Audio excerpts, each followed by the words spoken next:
I'm telling you, pants must be worth $1 zillion in Duckburg. I mean, almost everyone else wears pants, and they are not rich.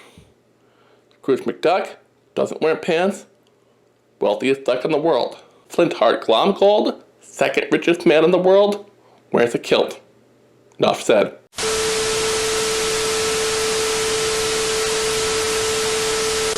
Those of you who watch my other series Did I Get What I Paid For might remember when I said this. Nancy Drew has been around so long and been translated into so many different media, doing a history section could be a video unto itself. Hey, if any of you want to see that, I will totally do it. You just have to leave something in the comments and beg me.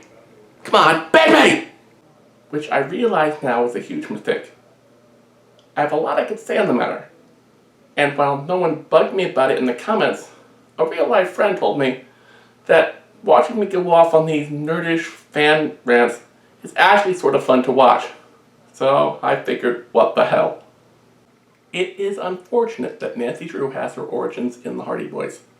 The Straight Mayor Syndicate was making a mint off the adventures of the boys since 1927. But they were but one of many boy adventure series running at the time. 3 years later, Edward Straightmare and Mildred Wirt Benson saw the potential of doing a female counterpart to the Hardy Boys. Thus, Nancy Drew was born. A lot of the early Nancy Drew characters were just that, female stand-ins for Hardy Boys characters. Nancy was a counterpart to Frank. Her friend George was more or less Joe Hardy.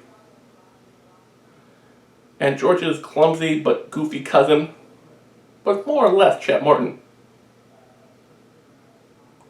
And yeah, the 90s books tried to make Bess Joe's counterpoint, but that was because the books at the time had phased out Chet. You know, making fun of a fat boy was a terrible thing in the 90s. Making fun of a fat girl, that was A-okay. And by having Bess get the guy more off than Nancy did, they could at least appear progressive. Well, if you want to call him using Bess to get close to Nancy in the investigation progressive, I guess that counts. But is it? Is it really? Okay, you did have that back and forth flirtation with Bess and Joe Hardy. But the super thrillers are a different animal. They weren't supposed to affect the continuity of Hardy Boys or Nancy Drew novels. What happens in the super thriller stays in the super thriller, which is a shame because having a normal, average-looking guy having a thing for the fat girl, that would have been progressive. Well, progressive from 1992 anyway. But the real question is, if Nancy Drew was just a female reimagining of the Hardy Boys, why is she so much more popular? In the last 20 years, there have been 4 Nancy Drew TV pilots made. One in 2002. There were failed Nancy Drew pilots in 2016 and 2017 that never made it to air. And one that's going to be showing up on the CW in just a few weeks. Plus, we got movies in 2007 and 2019. The last time the Hardy Boys were on TV was in the late 90s. They were part of a syndicated action block that was double billed with, you guessed it, Nancy Drew. There was going to be a Hardy Boys movie depicting them as middle-aged burnout detectives, but it sort of fell apart when Paramount gave the vehicle to Will Ferrell and John C. Reilly. Now, normally I'm a fan of those two, but this one never came out. Well, that's not true. My research says the movie was retooled and retooled and retooled until we eventually got this. I think part of the reason Nancy Drew is a beloved franchise now and the Hardy Boys have just been sort of pedaling along since the 50s comes down to what I said earlier. Boys' adventures are a dime a dozen. We've had boy spies, boy detectives, boy ninjas, boy time travelers, boy superheroes. And I'm not saying the action genre was devoid of female characters. A lot of the girls in these books were slightly more competent than average, but still damsels in distress. That wasn't Nancy at all. She was just as smart and just as tough as Frank Hardy. And in some ways, she was tougher. Or at least craftier. Let's say the Hardy Boys ran into terrible Tim the bank robber. He'd wave his crowbar at them, threaten to hit them, maybe smack Joe around a little bit, and the boys would run away. Now let's put Nancy Drew in that same exact scenario. You know, in those days, you couldn't hit a girl in a book like that. And Nancy would have no qualms at all about taking advantage of her villain's misplaced sense of chivalry. Kicking the guy in the stomach and taking his crowbar away and getting him restrained until the police came wouldn't really be outside of the possibility for Nancy Drew. She didn't do stuff like that often, but she could, and that is fucking awesome! But even that's not what sets her apart from the Hardy Boys. I mean, really, all you have there is a reversal of the trope. The woman being a badass just because people don't expect her to be a badass is a step in the right direction, but it isn't special. Nancy could be tough as nails without sacrificing the cute pink car, the blue dress, baking cookies, playing soccer, or whatever else the book required her to do. At least in terms of 20th century pop culture icons, it's hard to think of a female character that had as much impact as Nancy Drew. Okay, Princess Leia, Miss Piggy, Lara Croft, Special Agent Dana Scully. But it's sort of hard to imagine any of them coming into existence without Nancy Drew.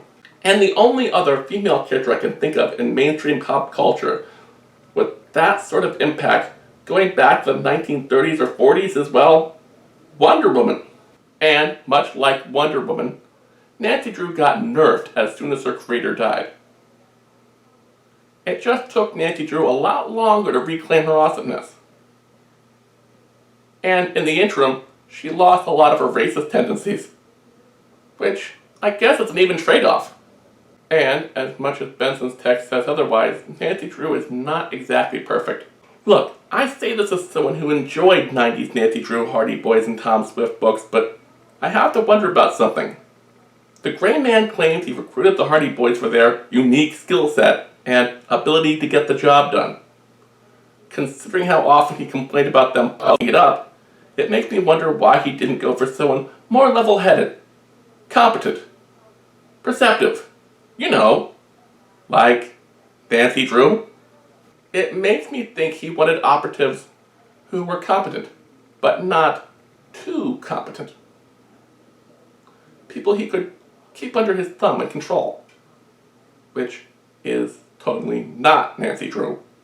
The few times the Gray Man showed up in a Hardy Boys Nancy Drew super thriller, he said stuff like, "She's not ready for this kind of thing yet," or "She's better off where she is."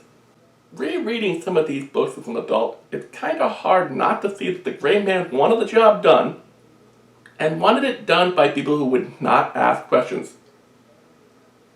Which is something that Nancy Drew would be way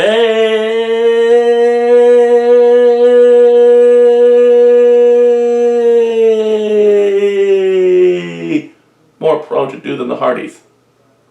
They sort of have this leap before you look mentality.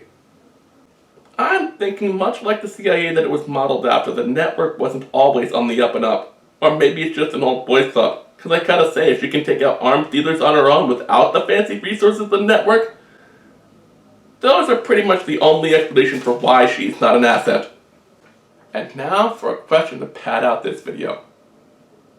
Do you remember when I mentioned Wonder Woman? Do you know how awesome a 1940s set Wonder Woman Nancy Drew crossover would be? I can see it now. Nancy Drew gets hired by Wonder Woman to help her prove that Steve Trevor wasn't compromised by the Third Reich, but they can only do it by finding the real Nazi spies. Nancy and Diana march on Berlin to punch Hitler in the face. Bess and Etta would tag along, but only to see who could eat the most pretzels. But veterans of these comics and other media crossovers know that these in-character fights are, by contractual obligation, set so no one can win. So the pretzel guy would have 15 pretzels. Bess and Etta would each eat 7. And then Nancy's dog Togo would come out of nowhere and eat the last one. Come on. Dynamite Entertainment, DC Comics, you could do a lot worse than hiring me to do this comic for you. It looks like we're running out of time, but Do you know what other crossovers would be awesome? Nancy Drew and Penelope Pitstop.